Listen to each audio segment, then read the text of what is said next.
Municipal సమరానికి సర్వం సిద్ధమైంది. కానీ ఆ నియోజకవర్గంలో మాత్రం మూడు ముక్కలాట నడుస్తోంది. ఇప్పుడిదే అధికార పార్టీలో టెన్షన్ పెడుతోందట. హైదరాబాద్ను ఆనుకొని ఉన్న ఆ నియోజకవర్గంలోని 5 మున్సిపాలిటీల్లో గెలిచేందుకు ఈ ముగ్గురిని ఎలా సమన్వయం చేయాలో అధికార పార్టీ పెద్దలకు అంతు చిక్కడం లేదట. ఆ ముగ్గురు ఒక్కటైతే కానీ 5 సీట్లు గెలవలేం. మరి ఆ 5ంటిలో పాగా వేసేదెట్లా అంటూ కాంగ్రెస్ పెద్దలు తలలు పట్టుకుంటున్నారట. హస్తం పార్టీ లీడర్లకు కొరకరాని కొయ్యగా మారిన ఆ నియోజకవర్గం ఏంటి? అక్కడ కాంగ్రెస్ పార్టీ వ్యూహం ఎలా ఉండబోతోంది? పట్టెంచెరు కాంగ్రెస్ లో కుమ్మలాట హస్తం పార్టీ పెద్దలకు హెడ్డెక్ గా మారింది. కాంగ్రెస్ పార్టీ అధికారంలోకి వచ్చినప్పటి నుండి ఆ ముగ్గురు కీలక నేతలది ఎవరి దారి వారిదే. ఒకరంటే ఒకరికి గిట్టదు. ఇప్పుడు మున్సిపల్ ఎన్నికల వేళ వాళ్లను సమన్వయం చేయడంపై ఫోకస్ పెట్టారట కాంగ్రెస్ పెద్దలు. బీఆర్ఎస్ నుంచి పటాన్చెరు ఎమ్మెల్యేగా గెలిచిన గూడెం మహిపాల్ రెడ్డి పార్లమెంట్ ఎన్నికలప్పుడు హస్తం గూటికి చేరారు. గత అసెంబ్లీ ఎన్నికల్లో పోటీ చేసి ఓడిన కాటా శ్రీనివాస్ గౌడ్, మెదక్ ఎంపీగా పోటీ చేసి ఓడిన నీలం మధు ఈ నియోజకవర్గంలో కీలకంగా ఉన్నారు. ఈ ముగ్గురు నేతలు కూడా ఎవరికి వారే మున్సిపల్ ఎన్నికల్లో తమ అనుచరులను బరిలోకి దింపేందుకు ఇప్పటి నుండే స్కెచ్లు వేస్తున్నారట. కాంగ్రెస్ టికెట్ ఇస్తే సరి, లేదంటే ఇండిపెండెంట్ గా తమ అనుచరులను దింపైనా గెలిపించుకుంటామంటూ సొంత పార్టీకే సవాలు విసురుతున్నారట. పటాన్చెరు అత్యంత కీలకమైన ప్రాంతం కావడం, ముగ్గురు నేతలు పట్టున్న లీడర్లు కావడంతో ఎలా డీల్ చేస్తే వర్గపోరుకు చెక్ పెట్టొచ్చన్నది కాంగ్రెస్ పెద్దలకు ఇప్పుడు సవాల్గా మారిందనే టాక్ నడుస్తోంది. పటాన్చెరు నియోజకవర్గంలో ఇస్నాపూర్, ఇంద్రేశం, జిన్నారం, గుమ్మడిదల, గడ్డపోతారం మున్సిపాలిటీలు ఉన్నాయి.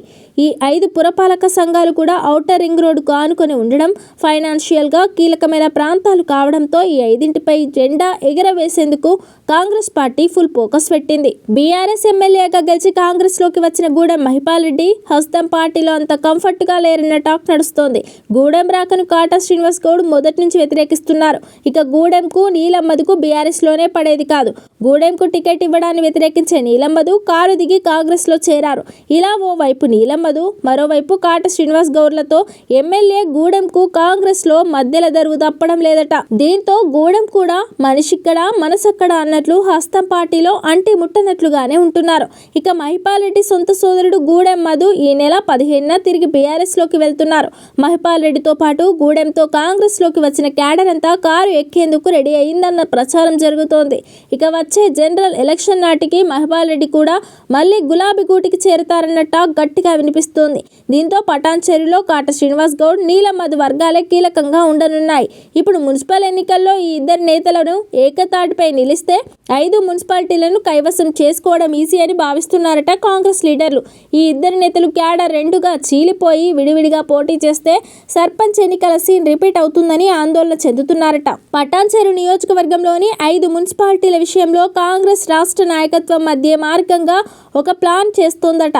మున్సిపల్ ఎన్నికల్లో సర్వే ఆధారంగా గెలిచే అభ్యర్థులకే టికెట్ ఇవ్వాలని నిర్ణయం తీసుకుంది.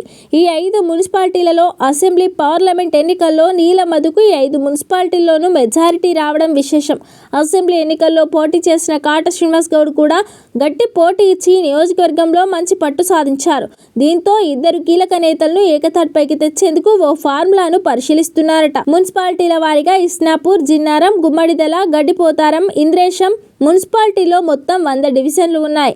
అటు కాటా శ్రీనివాస్ గౌడ్, ఇటు నీలం మధు ఇద్దరికి చెరో 50 డివిజన్ల చొప్పున పంచాలనే ఆలోచన చేస్తున్నారట. ఏ డివిజన్లో ఎవరికి బలం ఉంటే వారికే టికెట్ ఇవ్వాలని భావిస్తున్నారట. ఇలా చేస్తే 5 మున్సిపాలిటీలను ఈజీగా గెలవచ్చనేది కాంగ్రెస్ పెద్దల ప్లాన్ అంటున్నారు. ఇదే జరిగితే గూడెం మహిపాల్ రెడ్డి ఏం చేస్తారన్నది ఇప్పుడు హాట్ టాపిక్ గా మారింది. ఏదేమైనా పటాన్చెరు పంచాయతీకి చెక్ పెట్టి పురపోరులో గట్టెక్కడం మాత్రం హస్తం పార్టీకి తలకు మించిన భారంగా మారింది. దీని నుండి అధికార పార్టీ ఎలా బయటపడుతుందో చూడాలి.